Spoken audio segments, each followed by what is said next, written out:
Halo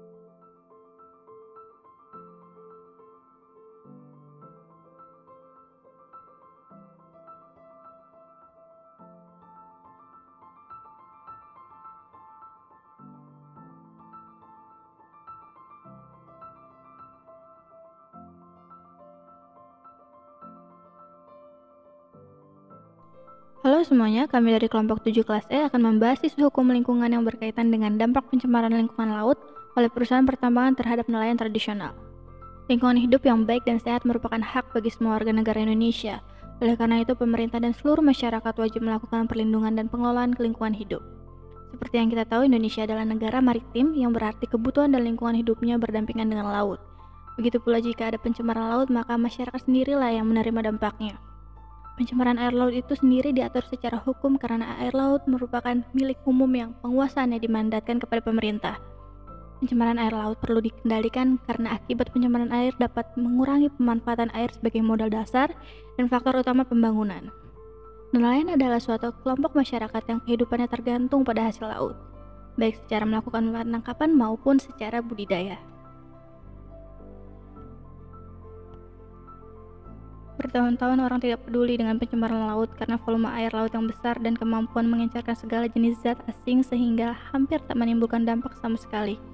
Oleh karena itu, laut dianggap sebagai tempat pembuangan limbah. Namun pandangan tersebut mulai berangsur berubah. Hal ini disebabkan antara lain karena limbah yang dibuang ke laut semakin lama semakin banyak dan dalam konsentrasi tinggi, sehingga akibat pencemaran lingkungan pada skala lokal terjadi. Apabila pembuangan limbah ke laut secara terus-menerus dilakukan, maka ditakutkan akan terjadi dampak global dari pencemaran laut. Menurut Undang-Undang Nomor 32 Tahun 2009 tentang Perlindungan dan Pengelolaan Lingkungan Hidup Pasal 1 Ayat 14 menyebutkan, pencemaran lingkungan hidup adalah masuk atau dimasukkannya makhluk hidup, zat, energi, dan atau komponen lain ke dalam lingkungan hidup oleh kegiatan manusia sehingga melampaui baku mutu lingkungan hidup yang telah ditetapkan. Faktor-faktor pencemaran lingkungan. Sumber pencemaran perairan pesisir biasanya berasal dari limbah industri, limbah cair pemukiman atau perkotaan, pelayaran, pertanian maupun perikanan budidaya. Adapun bahan pencemaran utama yang terkandung dalam limbah tersebut yaitu sedimen, unsur hara, logam racun, pestisida maupun sampah. Bahan pencemaran dari berbagai kegiatan tersebut dapat menimbulkan dampak negatif bagi perairan sungai, perairan pesisir maupun lautan. Pun dampak yang ditimbulkan bisa berupa kerusakan ekosistem bakau, terumbu karang, kehidupan dari jenis-jenis biota, maupun terjadinya abrasi. Faktor pencemaran lingkungan yang pertama yaitu limbah tambang. Aktivitas tambang emas tak pernah lepas dari limbah hasil proses ekstraksi emas yang disebut tailing. Bentuk fisik limbah sendiri dapat berwujud gas, cair maupun padat. Jenis-jenis tailing aliran asam tambang merupakan limbah yang selalu menjadi masalah bagi kegiatan pertambangan. Aliran ini sangat beracun. Hal tersebut ditandai oleh tingkat pH yang sangat rendah.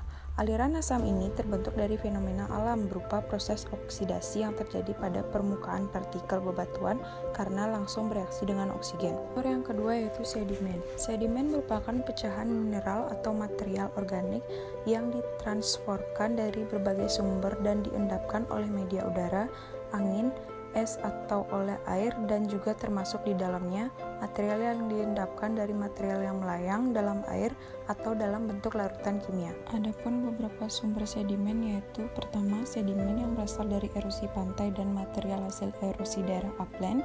Kedua, sedimen yang bersumber dari sisa organisme hidup yang mengalami dekomposisi. Tiga, sedimen yang terbentuk karena adanya reaksi kimia di dalam air laut. Keempat, sedimen yang berasal dari berbagai sumber dan masuk ke laut melalui jalur media udara atau angin. Dalam suatu proses sedimentasi, zat-zat yang masuk ke laut akan berakhir menjadi sedimen, yang nantinya zat tersebut akan melayang-layang di dalam laut atau tidak akan diam.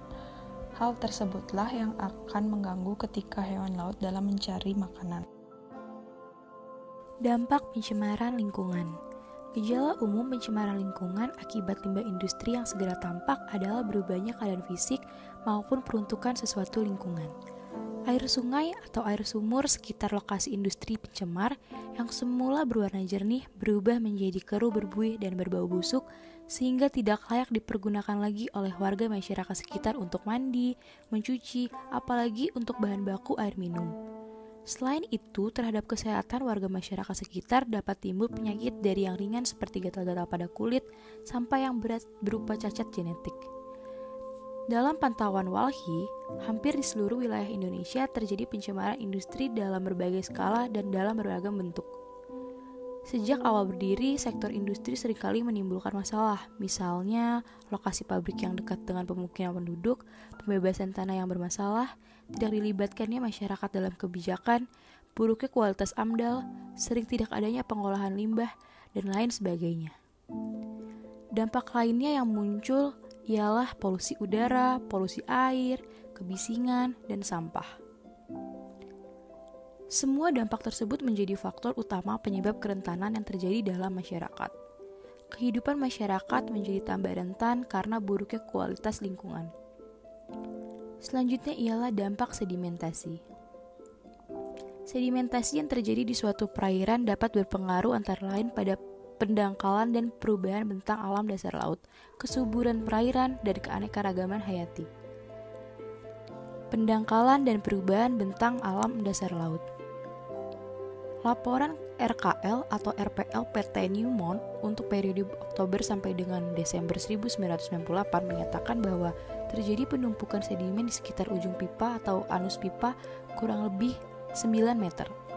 Selanjutnya, Anonymous 199B melaporkan bahwa berdasarkan peta PT NMR tahun 1997, lokasi buangan limbah tailing atau anus pipa berada pada kedalaman air kurang lebih 80-an meter. Pada pengukuran batimetri tahun 1999, telah terjadi perubahan kedalaman di anus pipa tailing menjadi kurang lebih 70 meter. Telah terjadi pendangkalan setebal 10 meter. Hasil pengukuran ini telah mengakibatkan perubahan kontur laut atau batimetri dari tahun 1997 ke tahun 1999. Kondisi ini dipertegas lagi dengan hasil pengukuran pada tahun 2000. Dengan demikian telah terjadi sedimentasi pada area yang cukup luas di perairan Teluk Buyat. Kesuburan perairan Anonymous 2000 menyatakan bahwa dampak dari adanya sedimentasi di Teluk Buyat di mana terjadi penyebaran lumpur pekat dengan ketebalan antara 5 dan 10 meter menyebabkan kerusakan karang. Luasnya bidang yang tertutup sedimen akibat tailing telah menutupi area produktif perairan Teluk Buyat, di mana area ini adalah area pemijahan bagi biota laut, area estuaria yang memiliki keanekaragaman hayati yang kaya. Dampak penimbunan oleh sedimen yang terjadi di perairan baik secara langsung maupun tidak berhubungan dengan keberadaan keanekaragaman hayati. Penimbunan dasar aliran oleh sedimen tailing dapat merusak dan memusnahkan komunitas bentik sehingga dapat menurunkan tingkat keanekaragaman hayati. Dampak logam berat. Yang pertama, ada kontaminasi pada biota laut. Sifat logam berat sangat unik karena tidak dapat dihancurkan secara alami dan cenderung terakumulasi dalam rantai makanan melalui proses biomagnifikasi. Pencemaran logam berat menimbulkan berbagai permasalahan, di antaranya berhubungan dengan estetika, yaitu perubahan bau, warna, dan rasa air. Berbahaya bagi kehidupan tanaman dan binatang. Yang ketiga, berbahaya bagi kesehatan manusia, lalu menyebabkan kerusakan pada ekosistem. Pencemaran yang dapat menghancurkan tatanan lingkungan hidup biasanya berasal dari limbah-limbah yang sangat berbahaya, dalam arti memiliki daya racun yang tinggi. Limbah industri merupakan salah satu sumber pencemaran logam berat yang sangat potensial. Pembuangan limbah industri secara terus-menerus tidak hanya mencemar lingkungan, tetapi menyebabkan terkumpulnya logam berat dalam sedimen dan biota-biota, terutama biota perairan. Salah satu zat pencemar yang tergolong sebagai logam berat berbahaya adalah merkuri.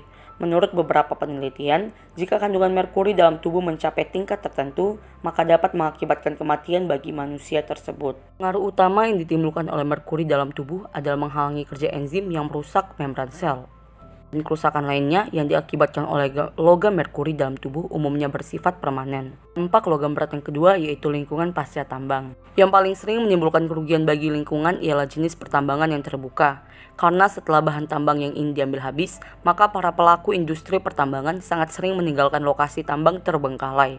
Tindakan pemerintah memang bisa dianggap cukup memihak lingkungan dengan dikeluarkannya peraturan pemerintah bagi para pelaku industri pertambangan agar setelah bahan tambang habis di suatu daerah pertambangan, maka daerah tersebut harus direklamasi.